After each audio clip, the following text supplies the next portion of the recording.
우리가 이 시편이라고 하는 이 시어라고 하는 것은 굉장히 함축어가 많습니다. 상징적이고 함축적이고 그 영적인 내면 세계에 깊은 그 묵상이 배어 있는 말씀들이다. 시는 일종의 하나의 노래죠. 가사 말 자체 하나하나가. 그런데 우리가 이 자녀와 그 어미와의 관계, 참 굉장히 밀접한 관계거든요. 하나님과 우리와의 관계, 정말 밀접한 관계. 보통 아이들이 태어날 때 우리나라의 요즘 그 아이들 분만과 엄마의 관계가 어떻게 되는지 모르겠지만 저희가 옛날에 학교 다닐 때만 해도 뭐라고 가르쳐 줬냐면 우리나라 엄마들이 애를 낳을 때 그 산부인과에 가서 아기를 낳으면 애들을 그냥 낳자마자 탯줄 자르고 그 간호사들이 이제 애를 데리고 가 씻어요. 씻어가지고 이제 따로 분만실에다가 놓아둔단 말이죠. 근데 그때 애들이 굉장히 불안하대요. 그 엄마의 심장 소리를 늘 듣고 자라던 애들이 이 심장 소리가 들리지 않는 순간 그렇게 긴장하고 두려워할 수가 없대요. 그래서 최근에는 어떤지 모르겠지만 미국에서 아이들이 태어나서 탯줄을 자르는 순간 바로 그 아이를 핏덩어리를 그냥 엄마의 가슴에 이렇게 안아주는 거예요. 그냥 그 엄마의 맨살에 젖가슴에다 아기를 안아주는 거예요. 그때 애들이 굉장히 안정감을 느낀다는 거예요. 자라면서도 이게 굉장히 중요하다는 겁니다. 여러분, 이런 측면을 생각하면 요즘 아이들의 그 정서적 불안이 혹시 이것과는 관계가 있지 않을까? 그런 측면에서 본다면 우리의 영적인 그 밀착 관계도 하나님과 우리와의 그 은혜의 품에 안김을 염두에 두면서 우리가 신앙생활하는 게 굉장히 중요하다. 어거스틴은 유명한 고백록의 1장에 보면 내가 하나님과 평화하기 전까지는 진정으로 나는 평화가 없었다.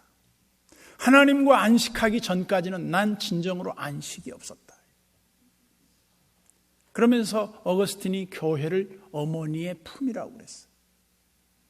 어머니의 품과 같은 이 교회. 여러분들이 세상 걱정을 다 가득 안고 왔는데 교회 와서 주여 하는 순간 쉬 사라져버려요. 모든 걱정 염려가 다 사라져요. 그게 바로 어머니의 품에 안긴 아이의 심령과 같아요. 매우 특이하죠.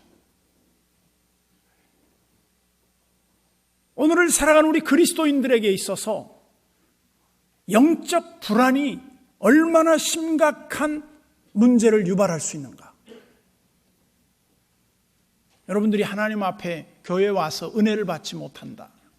어떻게 삽니까? 어떻게 세상을 살아갈 힘을 어디서 공급받습니까? 저는 없다고 봐요. 어디에 가서도 받을 길이 없다고 봐요. 하나님의 위로와 그 평안함과 하나님의 은총이 없는데 우리가 이 세상에서 승리하겠다. 불가능합니다. 오늘 시편 131편은 125편부터 여기까지가 지금 계속 이어지면서 뭐라고 나왔냐면 성전에 올라가는 노래, 다윗의 시라고 나와 있어요. 근데 다윗이 성전에 올라가면서 그가 늘 묵상했던 가장 중요한 묵상 가운데 하나가 뭐냐? 내 영혼이 하나님의 품에서 안식하고자 하는 그 마음, 그걸 사모하면서 하나님의 전에 오르는 거예요. 여러분들에게 다른 어떤 것도 들리지 않아도 하나님 아버지의 존전에 나와 예배하는데 그 순간 내가 평안함과 그 고요함을 누리지 못했다. 이건 심각합니다. 이건 심각한 거예요. 우리가 주님 앞에 와서 주님의 보호와 위로와 그 은총 속에서 내 영혼이 안식을 누리지 못한다면 여러분들은 뭔가 문제가 있는 겁니다. 오늘 다윗은 이렇게 고백을 했어요. 여러분들이 한번 돌아가 보시죠. 시편 131편 1절. 여호와여, 내 마음이 교만하지 아니하고 내 눈이 오만하지 아니하오며 내가 큰 일과 감당하지 못할 놀라운 일을 하려고 힘쓰지 아니하나이다. 이것은요, 다윗에게 있어서 굉장히 중요한 자기 한계와 분수를 아는 거예요. 내가 아무리 하고 싶어도 하나님이 노하면 안 하는 거예요. 내가 아무리 그 원하는 하나의 소원이 있어도 하나님이 노하면 이해하고 받아들여야 돼요. 하나님이 노했는데 계속해서 자기가 미치지 못할 일을 하는 사람이 있어. 예를 들면 이스라엘의 왕들 중에 자기가 직접 하나님 앞에 제사를 드리겠다고 나선 왕들이 있어요. 매우 어리석은 거죠. 제사 드리는 게 좋아 보일지 모르지만 그거는 제사장들의 고유 영역이에요. 우리가 그거 굳이 흉내낼 필요 없는 거예요. 물론 오늘날에야 뭐 만인 제사장이니까 그런 게 문제가 되지 않습니다만 우리가 이 겸손이라고 하는 것이 얼마나 신앙생활에 중요한가는 뭐 강조해도 지나치지 않는다. 겸손, 허밀리티죠. 이 허밀리티는 휴메니스에서 왔어요. 헬라어. 그 말은 휴머니즘이나 이제 그 파생, 휴먼이나 다 거기에서 파생되는 언어들인데 그 뜻은 뭐냐면 티끌, 흙이라고 하는 그런 상징적 의미가 있어요. 먼지. 나는 먼지요. 나는 다만 흙에 지나지 않습니다. 겸손의 표현입니다. 겸손의 표현. 하나님 앞에서 우리의 실체적인 존재의식이 뭐냐? 나는 먼지요.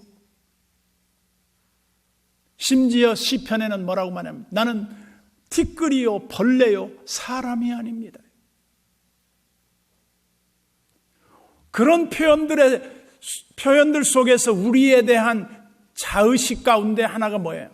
난 아무것도 아닙니다.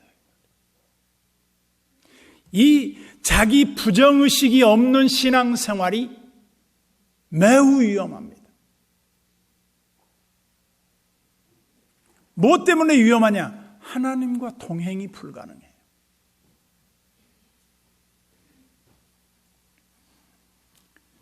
중세 산중 높은 수도원이 하나 있었습니다.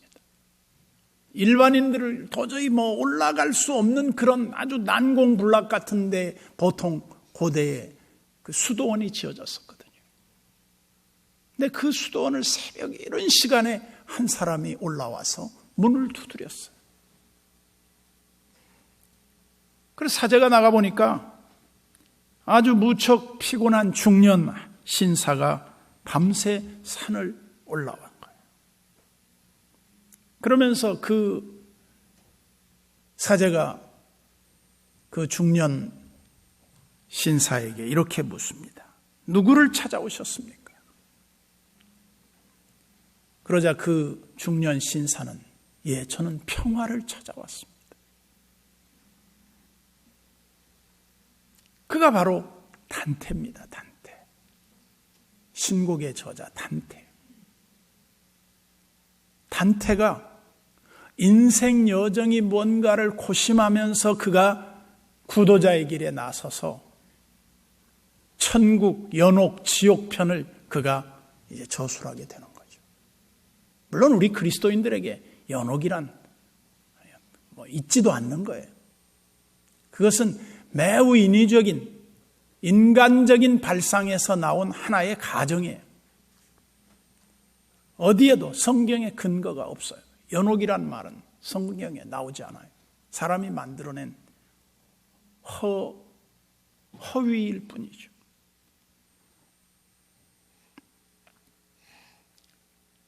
그래서 이 단테가 사후 세계에 대한 여행을 해보는 거예요.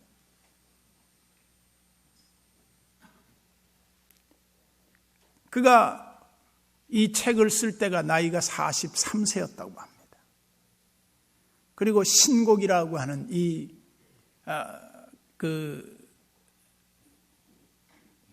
글을 쓸 때가 13년에 걸려 썼다고 그러니까 거의 56세에 걸쳐서 마무리가 됐겠죠. 이 단테의 그 구도자의 길, 굉장히 힘든 여정이었죠. 근데 그는 아픔이 있었다고 그래요. 9살 때 그에게 너무나 아름다운 소녀가 있었대요. 그 소녀를 사랑했는데 무슨 9살짜리가 사랑이 필요했을까? 그런데 어쨌든 9살짜리 소년에게 소녀는 너무너무 아름다웠다는 거예요. 근데 그 소녀가 나중에 20살 때 세상을 떠나요. 그 세상을 떠난 그 소녀에 대한 그 아련함이 이 단테의 마음에 늘 상처로 남아 있었다고 그래요. 어쨌든 이루어질 수 없는 사랑, 그 아픔을 안고 살아가면서 그는 마치 세상으로부터 내팽개쳐진 사람의 그런 모습을 늘 염두에 두고 살았다는 겁니다. 그러던 그가 이 하나님에 대한 구도자의 길에서 이걸 발견하기 위해 심혈을 기울이기 시작한 거죠.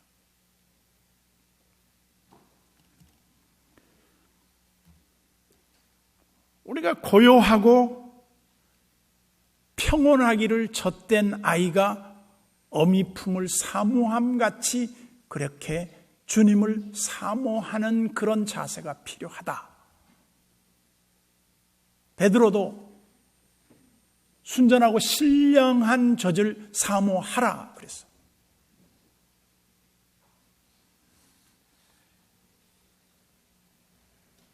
여기 1절에 다시 돌아가 보면 여호와의 내 마음이 교만하지 아니하고, 교만, 이거 정말 우리 인간에게는요, 이게 우리 삶을 늘 발목 잡고 있는 거라고 보면 돼요. 사람마다 다 교만의 형태가 다를 뿐이지 인간은 너무너무 교만 때문에 망하는 거예요. 그리고 내 눈이 오만하지 아니하오며, 여기 교만과 오만의 차이는 뭐냐면, 교만은 자기 잘난 척이라고 한다면 오만은 하나님을 무시하는 삶이라고 볼 수 있어요. 이 두 가지는 망할 일입니다, 사실은. 이것을 극복해야 됩니다. 늘 극복해야 돼요. 그러면서 그가 뒤에 이렇게 말했어요. 하반절에 보면 내가 큰 일과 감당치 못할 놀라운 일을 하려고 힘쓰지 아니하나이다. 여기 내 마음이 교만하지 않고 내 눈이 오만하지 않고 내가 큰 일과 감당치 못할 그런 큰 일을 힘쓰지 않겠다고 하는 이 다윗의 고백의 핵심은 뭐냐? 내 자신의 위치를 알겠다. 내 분수에서 벗어나지 않겠다. 내 자신의 삶에 그 이상도 그 이하도 아닌 내 본분을 다하겠다고 하는 그런 다짐입니다. 헨리 클라우드라고 하는 사람과 존 타우센트라고 하는 기독교 심리학자가 쓴 노라고 말할 줄 아는 크리스찬의 대화의 기술이라는 책에 보면 이런 말을 합니다. 그리스도인의 지혜롭고 승리의 삶을 가장 중요한 인생의 의미로 본다면 그 일이 뭘까? 그건 경계선 긋기다. 다른 말로 하면 자기 자신의 분수에 맞지 않는 것을 못한다고 할 줄 아는 거라는 거예요. 노라고 말할 줄 알아야 된다. 여러분 외국에 가서요. 내가 어느 나라인지 잘 기억이 안 납니다만 길을 물어봐요. 그런데 길을 굉장히 친절히 가르쳐줘요. 근데 그 길이 아니래요. 어느 민족인데 잘 모르겠어요. 그런데 아니 당신 길을 왜 모르면서 가르쳐줬냐 그러면 아니 남 모르는 사람이 길을 묻는데 어떻게 모른다고 말할 수 있냐 이거. 그 틀린 길을 열심히 친절히 가르쳐준대. 정말 사람 미치는 거죠. 요즘이야 뭐 스마트폰 하나만 있으면 세계 어딜 가도 그냥 그 동네 말로 누르면 다 알려주니까 큰 문제가 없어요.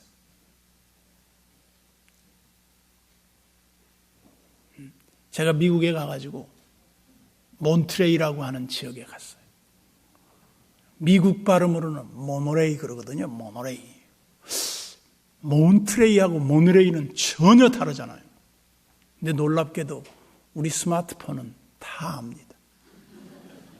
모노레이 해도 알고 몬트레이 해도 알고. 길찾기를 딱 하니까요. 몇 번 프리웨이를 타고 어디에서 몇 번에서 내려서 어디로 가십시오. 딱 나와요. 너무너무 잘 돼 있어. 내가 호주에 가서 식당을 찾는데 식당 이름을 딱 하나 치니까 다 나오는 거예요. 이야, 스마트해요, 정말. 그런데 물어보는데 안 알려줄 수 없다고 틀린 길을 그렇게 열심히 가르쳐주는 그들. 그 사람들은 노라고 말할 줄을 먼저 배워야 돼.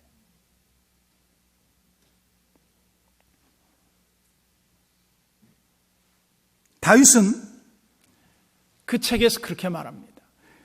자기의 평생의 수건 사업이었던 성전을 건축하는 일을 정말 어떤 어려움이 있어도 꼭 성취하고 싶은 마음이 있었어요. 그런데 하나님이 다윗에게 노했습니다. 안 된다. 너는 건축하지 마라. 네 아들에게서 내가 성전 건축을 이루도록 하겠다. 그때 다윗이 얼마나 감격하는지 모릅니다. 그러면서 2절을 보시죠. 실로 내가 내 영혼으로 고요하고 평온하게 하기를 젖된 아이가 그의 어머니 품에 있음 같게 하였나니 내 영혼이 젖된 아이와 같도다. 여기 젖된 아이와 같다 그 말은 조금 보면 여러분 이 문자적으로 이해하면 이런 뜻으로 오해할 수 있어요. 애가 커서 엄마의 품에 젖을 먹고 이제 젖을 뗍니다. 여러분 생각할 때 애들이 몇 살째쯤 되면 젖을 떼면 좋을 것 같아요. 애들은요, 젖을 20살이 돼도 떼지 않으려고 해요. 엄마의 품에서 안 떠나려고 해요. 그런데 애들이 엄마의 기준에서 볼 때 얘가 밥을 먹을 만하고 이제 젖을 뗄 만한데도 계속 먹으면 어떻게 해요? 엄마들이 애들을 젖을 못 먹게 하기 위해서 아주 쓴 약을 발라요. 그래서 엄마의 젖을 먹지 못하게 강제로 떼는 거예요. 근데 애가 막 엄마의 젖이 그리워. 그래서 이렇게 먹으려고 하는데 써. 그래서 못 먹어. 근데 또 먹고 싶어. 그래 이제 젖을 뗐어. 그런 애를 말하는 게 아니에요. 여기서 젖된 애와 같다는 말은 엄마의 젖을 실컷 먹고 엄마의 품에서 딱 이렇게 자는 거예요. 자는 거. 그냥 엄마의 품에서 너무나 평온하고 너무나 고요하게 잠들어 있는 아기의 모습을 연상하면서 다윗이 쓴 시예요.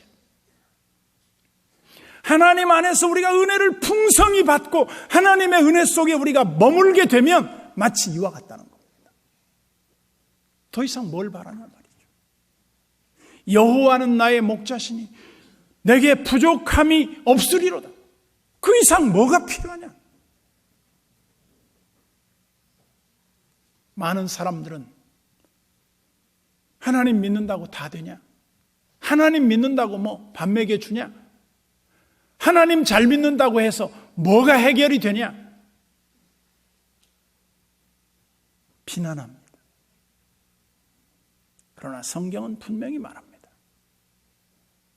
너희가 나와 친밀한 관계를 가질 때 너희에게 부족한 것이 있었냐 물어봐요.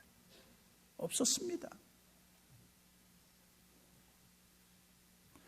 하나님을 사랑하고 그 하나님의 뜻을 즐겨 행할 때 너희에게 부족함이 있었느냐? 없었습니다. 그래서 우리 그리스도인들은 늘 신령한 젖을 사모하며 하나님의 그 품에 거하기를 힘써야 돼요. 그게 언제까지? 지금부터 영원까지. 잠깐 하고 마는 게 아니에요. 신앙생활 가장 잘못하는 게 뭐예요? 잠깐 하는 거예요. 잠깐 해보고 안 된다고 생각하는 거예요. 여러분, 그것만큼 어리석은 게 어디 있습니까? 항상성이라는 게 있어요. 항상. 늘 우리 그리스도인들은 그리스도인의 삶에 원칙이 있다고요. 내 마음을 높지 않고 내 마음을 오만하게 하지 않고 늘 젖된 아이와 같은 그런 심정으로 하나님의 그 풍성한 은혜의 젖을 머금고 더 이상 바랄 것이 없는 상태. 여러분, 아이들에게 있어서 엄마라고 하는 존재가 뭡니까? 어린아이에게 있어서 엄마는 전부예요. 아이에게 엄마 이외에 다른 게 필요 없어요. 걔들한테 뭐 금덩이를 주워봐요. 필요 없어요. 애들한테 뭐 어떤 걸 줘봐요. 제가 어제 우리 장로님들과 함께 잠깐 야외를 갔다 왔는데 저 식당에 갔더니 어떤 애가 막 엄마를 찾아요. 막 울면서. 그래서 내 앞에 이렇게 지나가. 그래서 내가 애를 꼭 붙들고 얘야, 네가 여기 가만히 있으면 돼. 엄마가 널 반드시 찾으러 올 거야. 네가 그런데 엄마를 찾으러 가다 보면 넌 길을 잃어. 그러니까 넌 여기 가만히 있어. 얘가 이러면서 내 옆에 서 있었어요. 그래서 내가 이제 불렀어요. 애기 엄마 어디 계세요? 그랬더니 저쪽에서 엄마가 오는데 엄마가 하나도 고맙다는 마음도 없이 오는데 정말 멋대가리 없는 엄마야. 세상에 저런 엄마가 어디야. 물론 잠깐이었겠지만 그 엄마가 정말 애를 잃어버려가지고 찾아 헤매다가 며칠을 고생했다고 생각해보세요. 얼마나 감사한 일이에요. 순식간에 애들은 당황하기 때문에 없어져 버리거든. 어쨌든 어제 참 우리 교회 장로님들이 참 좋은 일을 많이 했어요. 공중 화장실에 갔는데 너무너무 더러운데 바닷물을 떠다가 다 청소해주고 왔어요. 누가 시켜서 한 게 아니에요. 그거 SNS 올려가지고 좀 여러분들이 클릭을 많이 하면 좋겠어요. 왜 여기까지 나왔는지 모르겠네요. 어쨌든 하나님을 하나님을 의지함, 하나님을 친밀히 사귐. 이것이 우리 신앙의 굉장히 중요한 요소예요. 근데 요즘 어른들이 돼가지고 아이가 아니야. 너무 쓸데없는 것에 그냥 엄마 품이야, 엄마 품. 매일 저걸 자꾸 갖다가 놓으니까 하나님이 안 보이는 거예요.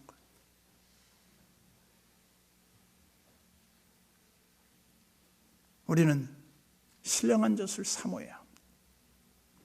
그리고 3절에 보면 이스라엘아 지금부터 영원까지 여호와를 바랄지어다. 여호와를 바라고 계속해서 하나님을 바라는 거예요. 그 신앙생활. 주가 너와 함께 하실 것이다. 여호와를 바라라. 잠잠히 하나님만 바람이 좋도다.